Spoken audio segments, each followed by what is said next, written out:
ಹಾಗೂ ಅತಿ ಎತ್ತರದ ಟವರ್, ಫ್ಲೆಕ್ಸ್ ಟವರ್, ಕಟ್ಔಟ್ಗಳನ್ನು ರಸ್ತೆಗಳ ಡಿವೈಡರ್ಗಳ ಮೇಲೆ ಅಳತೆ ಮೀರಿ ಫ್ಲೆಕ್ಸ್ ಅಳವಡಿಸುತ್ತಿರುವುದಕ್ಕೆ ಬ್ರೇಕ್ ಹಾಕಲು ಶಿವಮೊಗ್ಗದ ಮಹಾನಗರ ಪಾಲಿಕೆ ಮುಂದಾಗಿದೆ.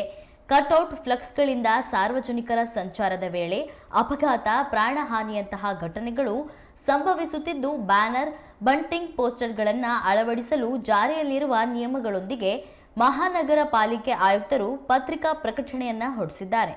ಸದ್ಯ ಪ್ರಕಟಣೆಯ ಪ್ರಕಾರ ಯಾವುದೇ ರೀತಿಯ ಫ್ಲೆಕ್ಸ್, ಬ್ಯಾನರ್, ಬಂಟಿಂಗ್ಗಳನ್ನು ಅಳವಡಿಸುವ ಮುನ್ನ ಪಾಲಿಕೆಯ ಪುನರ್ ಅನುಮತಿಯನ್ನ ಪಡೆಯುವುದು.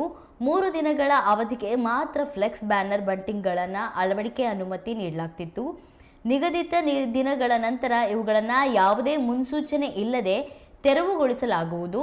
ಈಗಾಗಲೇ ಪಾಲಿಕೆಯು ಫ್ಲೆಕ್ಸ್ಗಳನ್ನು ರಸ್ತೆ ಸರ್ಕಲ್ಗಳಲ್ಲಿ ಪ್ರಕಟಿಸುವುದನ್ನು ನಿರ್ಬಂಧಿಸಿದ್ದು, ನಿರ್ಬಂಧಿತ ಸರ್ಕಲ್ಗಳನ್ನು ಹೊರತುಪಡಿಸಿ ಜಾಹೀರಾತು ಫಲಕಗಳ ಫ್ಲೆಕ್ಸ್, ಬ್ಯಾನರ್, ಬಂಟಿಂಗ್ಗಳನ್ನು ಅಳವಡಿಸಲು ಪಾಲಿಕೆ ವತಿಯಿಂದ ಅನುಮತಿಯನ್ನ ಪಡೆಯುವುದು. ಅತಿ ಎತ್ತರ ಫ್ಲೆಕ್ಸ್ಗಳು, ಬ್ಯಾನರ್ಗಳಿಗೆ ಅನುಮತಿ ನೀಡಲಾಗುವುದಿಲ್ಲ. ಒಂದು ವೇಳೆ ಅನುಮತಿ ಪಡೆಯದೆ ಅಳವಡಿಕೆ ಮಾಡಿದರೆ ಅಳತೆ ಮೀರಿ ಅಳವಡಿಸಿರುವ ಫ್ಲೆಕ್ಸ್ಗಳನ್ನು ವಶಕ್ಕೆ ಪಡೆಯಲಿದೆ ಎಂದು ತಿಳಿಸಿದೆ.